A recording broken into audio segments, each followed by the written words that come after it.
Hello everyone, it's Chelsea and I'm back. So, for those of you who don't know, it is the end of the school year for most college-age kids in, I think everywhere, but at least in the US, around where I am. And I am excited because not only is that the time of the year, but it's also the time of the year, apparently, for a crap ton of readathons. Like, I'm talking so many. There are 3 readathons going on within the next 2 weeks, and I'm going to participate in all of them the most that I can. I'm not quite sure about Crush Your TBR, because the problem with that one is that, really, it's just, for Michigan, like, nerds and, bookie people and everyone, we're having the Motor City Comic Con this coming weekend, and that's the same time as Crush Your TBR, so I might be really busy because Saturday, at least, I'll be up at Comic Con, and won't quite have so much time for it, sorry to say. But I will try and participate the most I can. And anyways, I will be definitely participating in Bout of Books. I already have been. And for sure participating in RYBSAT, which is Read Your Bookshelf-a-thon. So, my first book that I'm reading is Hollow City. Can you read that? Yes, Hollow City. And that is the sequel to Miss Peregrine's Home for Peculiar Children, which I read last December and was really good. And the second books that I am going to read are Cinder and Scarlet. And I'm very excited for these because what I plan on doing with this book readathon, I was wanting to call it booktubeathon. What I'm planning on doing with these is really trying to just get back into fantasy. That's the word for these. Fantasy books. Very excited for that. Keeping with that theme is Shadow and Bone by Leigh Bardugo. And these are a part of the Grisha trilogy. I'm actually getting the sequel pretty soon. Oh, Veronica Roth blurbed this. Cool. So I'm excited for that. And then to kind of have a little bit of a breather in between there, if I even get this far, is Why We Broke Up by Daniel Handler. This is, I mean, it's, yeah, mostly like, it's like, it's got pictures, I lost them, but it has pictures, and it's pretty, and it's like a contemporary YA, but is it an honorary? No, I think it won the Prince. Yeah, it won a Prince, so must be fairly good. And Daniel Handler is actually Lemony Snicket, or well, Lemony Snicket is actually Daniel Handler, really, I guess, technically, when you're thinking about it, but he wrote like Series of Unfortunate Events, so I'm really excited to read like a YA book by him. Then I have really high fantasy, like way higher fantasy, higher fantasy, like think, say Mortal Instruments versus Lord of the Rings. This would be more on Lord of the Rings, Game of Thrones-y scale, I would think. And I'm gonna read them, so, I mean, I've read those, but it's a lot more rare for me, and it like, I guess, they're very draining to me, if that makes sense. Like, I much rather would, like, if I was gonna sit and read something just, like, in a quick read, it would probably be, like, contemporary fantasy. But these are gonna be interesting for me. And they're Throne of Glass, Throne of Glass, and, Crown of Midnight, both by Sarah J. Maas, because I have been wanting to get into the Throne of Glass series for a little bit. I've heard wonderful things about it, and I'm looking forward to that. In between those,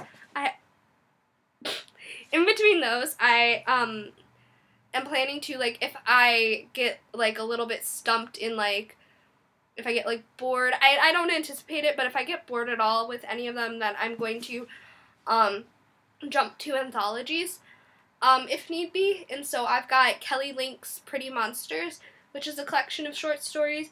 I've already read the first one today, and it was called The Wrong Grave, and it was really good.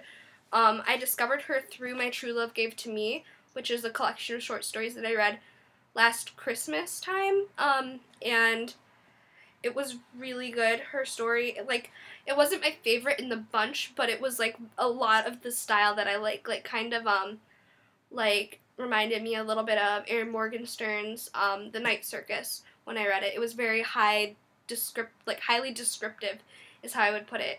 And a lot of, like, sensory imagery, I guess, is another way I would, like, kind of describe it. It was really good, though, and so I really liked the first book in this.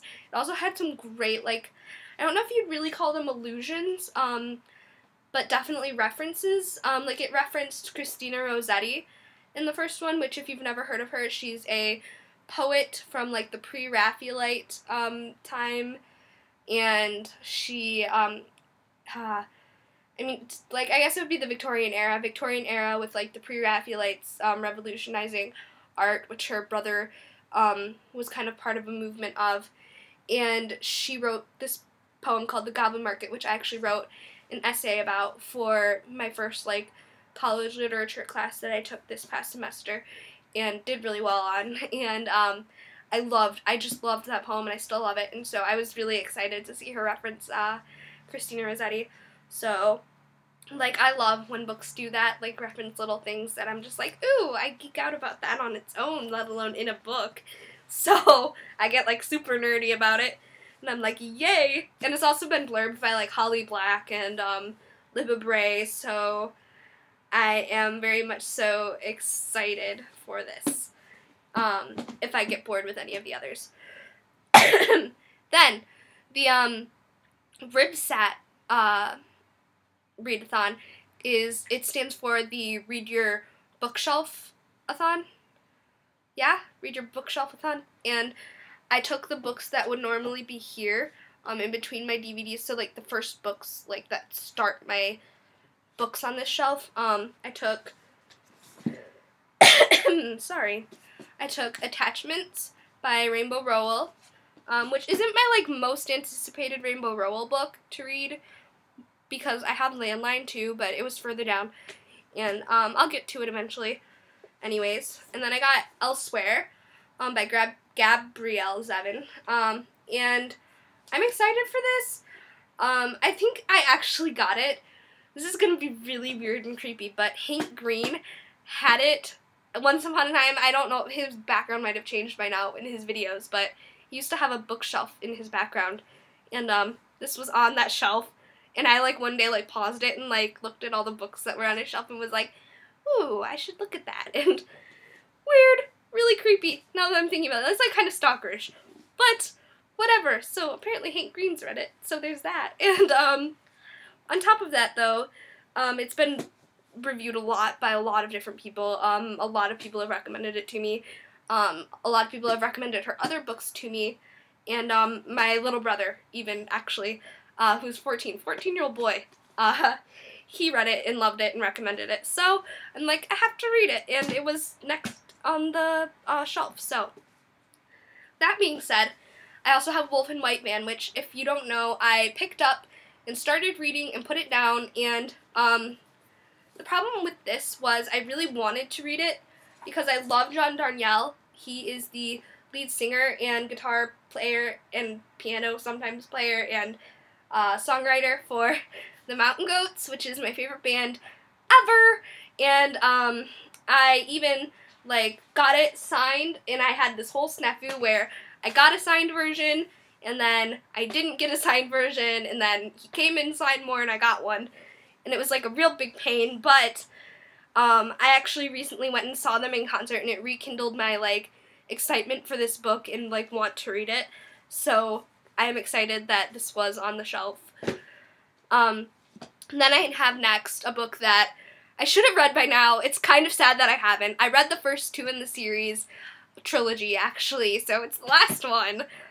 I really need to read it. I need to see the second movie, too. Like, I got to a point with this book where it was so hyped up. It just was, like, frustrating because at that point, everyone knew what was going to happen, and I went out and got this the week it came out. You can probably see it already. It's Allegiant. I went out, I got this the week it came out. The week it came out! I don't know why I hadn't read it yet. It has been out for over a year. Wait, probably over 2 years. I got really angry. Yeah, definitely over 2 years. I got this in my junior year of high school, guarantee it. I got really, really angry because some girl came up and was like, oh, guess what? Blah, blah, blah, blah, blah. Told me something huge that happens that I'm sure all of you know by now. So I probably could have just said it at that point. But, like, I was like, are you kidding me right now? And I just didn't read it. Because I was so mad. And then I got 4. Even though I hadn't read Allegiant, I went out and I got 4 when it was for limited time available, signed at Barnes & Noble. Because I was like, I know I'm going to read Allegiant sometime, and so I'm going to try and do that. And the good news is I'm going to be away at school all summer. I will be busy because I am working, and I am, like, working on 2 shows and a, like, Shakespeare camp type thing. But I'm going to try and read all of the books behind me, and hopefully more. The next time you see me, I will either be updating you guys on this, or you guys can, in case I can't update for some reason, I will be updating frequently on Twitter, so I will leave a link in the doobly-doo. But aside from that, you should see me, hopefully with an unboxing in the next couple weeks. I might, I'm going to definitely do an unboxing for, I got, like, a bunch of stuff coming from Book Outlet, and they had this big sale, so I saved like $133 on there, and I was like, yes, please. I still spent a lot, but I was like, just give me it. Just give me the books. Mine, please. And then I might actually do an unboxing. If you guys are interested at all, let me know. I have a couple orders coming from DFTBA, so if you guys want to see that, let me know, and if not, let me know too. And then I was actually thinking of, like, making a video talking about the concerts that I went to go see recently, which were the Mountain Goats and Hank Green, the the Tour of Awesome, Tour Because Awesome tour. And that was Hank Green, Harry and the Potters, Driftless Pony Club, Andrew Huang, and Rob Scallon. So if you guys want to see that, let me know. But if not, also let me know. So there's that.